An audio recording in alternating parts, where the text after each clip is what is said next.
माता की चेतना तरंगों को कोई तंत्र मंत्र भेद सके, ऐसा संभव ही नहीं है। आपका हर व्यक्ति एक आभा मंडल होता है, वो सुरक्षा चक्र होता है। साधक के पास सात्विकता की इतनी क्षमताएं होती हैं कि असली शक्तियां कभी उस पर विजय नहीं हासिल कर सकती। अपने बच्चों को दीनहीन मत बनाओ कि छोटी छोटी बातों में ठगे जाते हो, लूटे जाते हो। कहीं पर मोबाइल पे फोन आ गया कि आपके घर में ये ऐसा लॉटरी आपकी लग गई है, आपको ये ऑफर आ गया है, बस इतना पैसा भेज दो, और आप उसमें पैसा भेजना शुरू कर देते हो। इन मोबाइलों से सजग हो जाओ, हर मंचों से बताया जाता है। ये छोटी छोटी जागरूकता से आपके लोग लूटने से बचोगे। किसी को मत पैसा डालो। कई लोग बेवकूफ बना के कह देते कि हम आपके संगठन में जुड़े हुए हैं और हम अचानक यहां पे फंस गए हैं, हमारे बस लास्ट डेट चल रही है, अगर 1 घंटे के अंदर हम फीस नहीं जमा करेंगे तो हमारा पूरा साल बर्बाद हो जाएगा। जब तक पूरी जानकारी न करा लो, कभी 1 रुपया मत भेजो। गैंग के गैंग अलग अलग चक्कर में जहां तुम सोच भी नहीं सकते हो, वहां वो कार्य करते हैं। अतः सजगता का जीवन जियो, खुद बचो, दूसरों को भी बचाओ।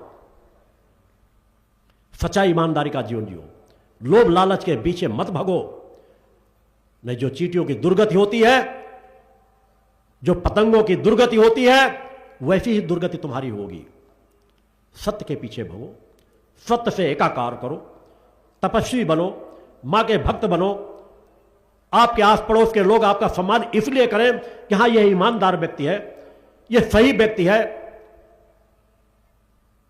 वैसा जीवन जियो, और कोई तुम्हारा सम्मान करे या ना करे, तुम बस अपनी निगाहों में मत गिरो, उस परम सत्ता की निगाहों में मत गिरो, गुरु सत्ता की निगाहों में मत गिरो। वही तुम्हारी पूंजी है।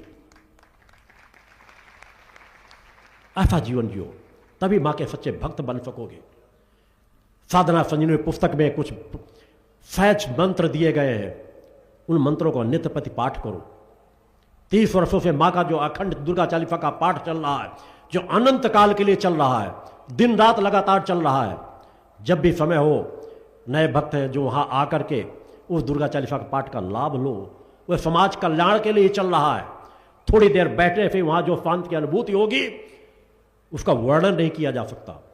करोड़ों करोड़ों लोग विषम से विषम परिस्थिति में वहां जाकर के लाभ प्राप्त करते हैं, सात्विकता पवित्रता का जीवन जीते हैं।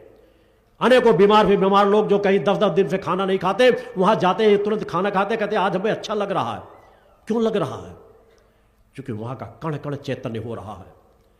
वो त्याग तपस्या परोपकार की भूमि है, जहां पर मेरी द्वारा नित्य प्रति वो साधनाएं समर्पित की जा रही है। वहां के कण कण को चैतन्य और आबद्ध कर रहा हूं। उसकी ऊर्जा को भी दुनिया देखेगी कि एक ऋषि के द्वारा स्थापित शक्तिपीठ की ऊर्जा क्या होती है। हमारे ऋषियों मुनियों ने जो शक्तिपीठों की स्थापना कर रखी है, वे आज भी ऊर्जा कार्य कर रही है, मगर वहां की ऊर्जाएं धीरे धीरे दब रही हैं, क्योंकि वहां के जो रक्षक, वहां के जो पुजारी हैं, वो आज भिखारी बन चुके हैं, साधक नहीं है। लोभी लंपट लालची मानसिकता के 90% लोग हैं। तो वहां की तरंगें भी कार्य करना कम कर देती है। इसलिए इस कलिकाल में एक चेतनावान स्थल का निर्माण किया जा रहा है। आए लोग परीक्षण जो कर सके, विज्ञान जिस तरह से परीक्षण कर सके, वहां की तरंगों का परीक्षण करके देखे, और बड़े बड़े जो आज वैभव पैसे के बल पर बड़े बड़े मंदिर खड़े कर दिए जाते हैं, वहां की ऊर्जा को देखे, अपने आप को परिवर्तन नजर आ जाएगा। ऋषियों मुनियों के हमारे देवस्थान जो पूर्व के थे, वहां का कण कण चैतन्य है, आज भी कार्य कर रहा है। काल परिस्थितियों में कई बार प्रभाव पड़ता है। जिस तरह आतताइयों ने हमारे प्रभु श्री राम का मंदिर तोड़ा, आज वो वैभव से मंदिर खड़ा है वहां। जब समय का चक्र बदलता है, मां का युग आता है, देवता भी जब मां को पुकारते हैं तो ऐसे ही परिणाम नजर आते हैं। प्रभु राम का वैभवशाली मंदिर बन रहा है, काशी में भोले बाबा प्रकट हो चुके हैं। वह स्थान भी मुक्त होगा, मथुरा भी मुक्त होगा, संभल भी मुक्त होगा। यह समय सुनिश्चित रूप से आएगा। आवश्यकता है हम कानून के दायरे में रह करके भी जीवन जिए, मगर अनित अन्याय धर्म समझौता न करें, और अपने देवस्थानों को आजाद कराने के लिए जरूरत पड़े तो अपना सर्वस्व न्यौछावर कर दें। हमें जागना ही पड़ेगा, और कहने मात्र से नहीं, जितना बाहर करें उससे ज्यादा अपने जीवन में अंदर परिवर्तन लाने का सतत प्रयास करते रहो, तप करते रहो। ये पूरी सिर्फ तप के बल पर चल रही है। एक बीज भी जमीन में जब अपने आप को गला देता है तब वो अंकुरित होता है। तुम्हें भी अपने कुछ सुख सुविधाओं को तो त्यागना ही पड़ेगा, जिनमें तुम लिप्त हो चुके हो उनसे मुख मोड़ो, और जो असली सुख है, असली तुम्हारी संपदा है, जो तुम्हारे अंदर है, जो मरने के बाद भी तुम्हारे साथ जाएगी, बड़े बड़े वैभव खड़े कर लो, जब मर के जाओगे तो सब कुछ यही रह जाएगा। मगर जितना बड़ा वैभव अपने अंदर खड़ा कर लोगे, जब जाओगे तो वैभव तुम्हारी पूंजी बन करके तुम्हारे साथ जाएगा। बोलो गुरुदेव भगवान की जय। कहीं भी जन्म ले लो, गरीब से गरीब परिवार में जन्म ले लोगे, वहां से आसमान की ऊंचाइयों को छू लोगे। ऐसे संस्कार अर्जित करो। अतः हर पल ऐसा जीवन जियो कि मृत्यु भी आए तो हमारे सत्य पथ पर बढ़ते हुए कदमों की तरफ हो, गिरे तो सत्य की ओर गिरे, असत्य की ओर हमारा सर न गिरे। ऐसा जीवन जियो। मृत्यु के भय का त्याग करके जीवन जियो। जीवन का असली आनंद वही उठा सकता है जो मृत्यु के भय को त्याग दे। आज तो सब मृत्यु के भय से भयभीत रहते हैं। कोरोना आया तो भय भय भय भय। हार्ट अटैक होने वाला तो किसी को थोड़ा सा दर्द होता है, मेरा हार्ट तो नहीं अटैक होने वाला, डॉक्टर को और भगते हैं। कोई सोचता मेरी बीवी बच्चों का क्या होगा, कोई सोचता है मेरे पति का क्या होगा, कोई मेरी पत्नी का क्या होगा, मेरे बच्चों का क्या होगा। कब तक इस तरह के डर में जीवन जियोगे? अरे मृत्यु को जबानी है तभी आएगी, जब वो परम सत्ता चाहेगी तभी आएगी। तुमको एक दिन उसको नहीं टाल सकोगे तो उसे भय क्यों खाते हो? फिर तुम्हारी तो आत्मा अजर अमर अविनाशी है। किस तरह का जीवन जीना चाहते हो? एक दिन का जीवन हो, सत्य का जीवन हो, सम्मान का जीवन हो। जब मृत्यु के अंतिम क्षणों पे आओ तो तुम्हारी अपनी स्वयं की आत्मा कहे कि हां, मैंने गलत एक पल नहीं जिया, मैंने सच्चा ईमानदारी का जीवन जिया है, और अगर नवीन जीवन लेकर के जा रहा हूं तो इससे अच्छा जीवन प्राप्त करूंगा, इससे पीछे का जीवन मेरा नहीं होगा। बोलो गुरुदेव भगवान की जय। फिर तुमको सोचना नहीं पड़ेगा कि पुत्र हमारा कंधा देगा, मुखाग्नि देगा कि नहीं देगा, वो विदेश में चला गया कहां आएगा, हमारे साथ क्या होगा। फिर गया जाने की जरूरत नहीं होगी आपके पुत्रों की। ऐसा जीवन जियो कि तुम्हारी मुक्ति सदैव हो जाए। ऐसे कर्म करो कि अपने कर्मों से ही अपनी मुक्ति को प्राप्त कर लो। ऐसा जीवन मत जियो जिसके लिए तुम्हें अपने पुत्रों के सहारे की जरूरत पड़े, कि वो जब क्रिया कर्म करेंगे तब तुम्हारा कल्याण होगा। अतः बेटे बेटियों को एक समान मान करके जीवन जियो, तभी तुम्हें तृप्ति की अनुभूति होगी, तभी तुम्हें सत्य की अनुभूति होगी। उस दिशा में धीरे धीरे अपने कदमों को बढ़ाओ।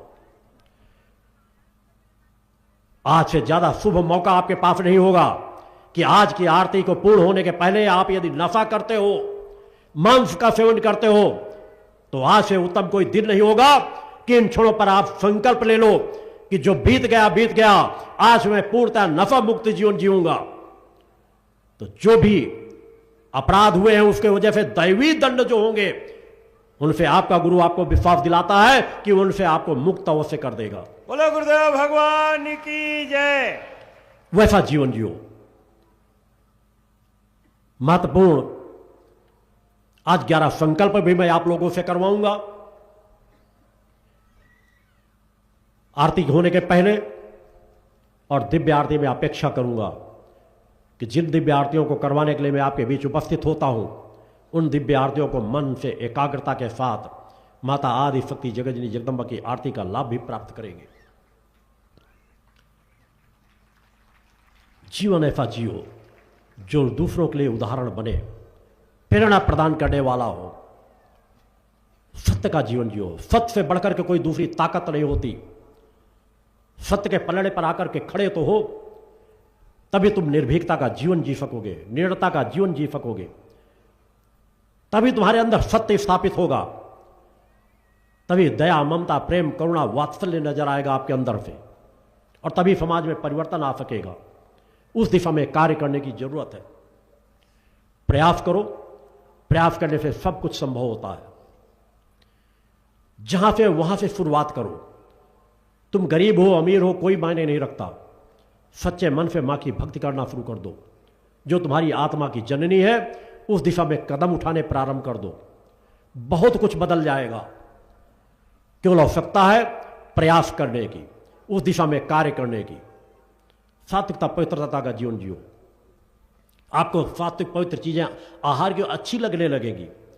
अभी तो भक्ष भक्ष सब कुछ खाते रहते हो, क्या मिल रहा क्या नहीं मिल रहा। जब सात्विकता का जीवन जियोगे तो अच्छी चीजें तुम्हें प्रिय नजर आनेगी। मैं परसों जब यात्रा में आ रहा था तो मेरी यात्रा में जगह जगह यात्रा के स्वागत के लोग कोई कुछ भेंट दे रहा था, कोई कुछ भेंट दे रहा था, कोई मिष्ठान, कोई पकवान, कोई अलग अलग चीज़ें सभी शिष्यों के लिए, चूंकि पूरी यात्रा ही चल रही थी सैकड़ों गाड़ियों के साथ, उनके खाने पीने की व्यवस्था सब जगह। मगर मेरे साथ चल रहे शिष्यों को सबसे ज़्यादा प्रिय जानते हैं क्या लगा? जब एक जगह स्थान पर अंकुरित चने दिए गए, सबको प्रिय लगे।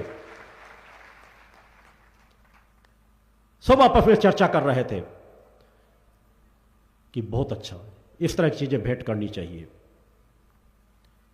अन्यथा किस तरह की आज मिलावट इतना समाज में चल रहा है, कोई रोकने वाला नहीं, कोई टोकने वाला नहीं। जगह जगह हर शहर में मिलावटखोरी चरम सीमाओं पे है। जा रहे हैं, घोड़े गधों की लीदें भरी जा रही हैं, सब खा रहे हैं। शादी सेंट के मसाले होते हैं, शादी ब्याह में जाते हैं, पकवान आपको लालच दे देते हैं, माइक के तेल उतराता हुआ नजर आएगा, साग सब्जियां देखा जाएंगी, पनीर की ये सब्जी है, ये इसकी सब्जी है, सब चीजें अच्छी लगती हैं। खाओगे फिर बीमार पड़ोगे, फिर कहोगे किसी ने तंत्र मंत्र कर दिया, किसी ने हमारे खाने में कुछ मिला दिया। अरे जहर खा के आओगे, किसी को तंत्र मंत्र करने की जरूरत नहीं। पहले लोग अगर शादी ब्याह भी होता था तो अपने घरों में मसाले शुद्धता पवित्रता से तैयार करते थे, वहीं पर अपने घरों पे ही उनको बांटा जाता था, पीसा जाता था और अच्छा से अच्छा शुद्ध सात्विक भोजन बनाया जाता था। मगर आज सब कुछ बदल चुका है। सब ठेके दे दिए जाते हैं, वही मसाले लाएंगे और सब जितने डुप्लीकेट मिक्सचर मिसाल मसाले, वो मसाले लाए जाते हैं, सब्जी बनाई जाती है, लोग सब्जियां खाते हैं और भी बीमार हो जाते हैं। अतः शुद्धता पवित्रता को प्रिय समझो, मिलावटखोरी का विरोध करो, जो भी गलत हो रहा हो उसका विरोध करो, अच्छी चीजें सेवन करो, फिर पुनः तुम्हें अपने उसी पुराने क्रमों की ओर बढ़ना ही पड़ेगा। तुम सुधरोगे, जग सुधर जाएगा। सब पहले अपने आप को सुधारो, सब लोग पहले अपने आदर्श रूप में अपने आप को प्रस्तुत करो। कम से कम अपने बच्चों के आदर्श तो बनो कि तुम्हारे बच्चे कह सके कि हाँ, हमारे माता पिता आदर्श माता पिता थे, शुद्धता सात्विकता पवित्रता का जीवन जीते थे, वो सच्चे अर्थों में सनातनी थे, समय पर जगते थे, शुद्ध सात्विक भोजन करते थे, मेहनत करते थे, पुरुषार्थ करते थे, परोपकार करते थे, अनीति अन्याय धर्म से समझौता नहीं करते थे, अनीति अन्याय धर्म का विरोध करते थे। ऐसा जीवन जियो। और ऐसा जीवन जी करके जब आप 2 मिनट के लिए भी मां की आराधना भक्ति में अगर थोड़ी देर के लिए बैठोगे तो आपकी तृप्ति की अनुभूति होगी। जब पूजन में बैठो तो बस एक बार मन को कहो, यही मेरे दुर्लभ जीवन के क्षण हैं जो मां की कृपा से मुझे आज प्राप्त हो गए। नित्य प्रति सोचो, सुबह पूजन में बैठो तो सोचो ये मेरे सौभाग्य के क्षण हैं, इनको मैं किस तरह भरपूर उपयोग कर लूं। शाम को बैठो तो भी वही सोचो, आपका मन एकाग्र होगा और सच्चाई ईमानदारी का जीवन जी सकोगे। तभी अपने देवी देवताओं इष्ट की आंखों में अपनी आंखों से देख सकोगे, अन्यथा सर झुका के बैठोगे। इसलिए कभी न अपनी निगाहों में गिरो, न अपने गुरु की निगाहों में गिरो, न अपनी इष्ट की निगाहों में गिरो। ऐसा जीवन जियो। त्यागियों, पुरुषार्थियों, परोपकारियों को जिस तरह के जीवन हमारे ऋषियों मुनियों ने जिया है वैसा जीवन जियो, सब कुछ बदलेगा। वैसा रास्ता तय करो। कुछ चीजों की और जानकारियां जो मुझे आज पुनः देना है। नेपाल का जो शिविर होगा 25-26 अप्रैल को 2025 में ही, उसमें जो भी भारतवर्ष से जाना चाहें जिनके पास सामर्थ्य हो जा सकते हैं, हर एक के लिए अनिवार्य नहीं। जिनके पास व्यवस्थाएं हों, निश्चित है आने जाने का खर्चा, किराया ही 4-5 हज़ार रुपये कम से कम लग जाना है। जो जा सकते हैं वो जा सकते हैं, मगर जाएंगे वो कम से कम अपने ज़िले में अपने प्रमुख पदाधिकारियों को सूचना देकर मिल करके संयुक्त रूप से जाएं, जानकारी देकर, तो और अच्छा रहेगा।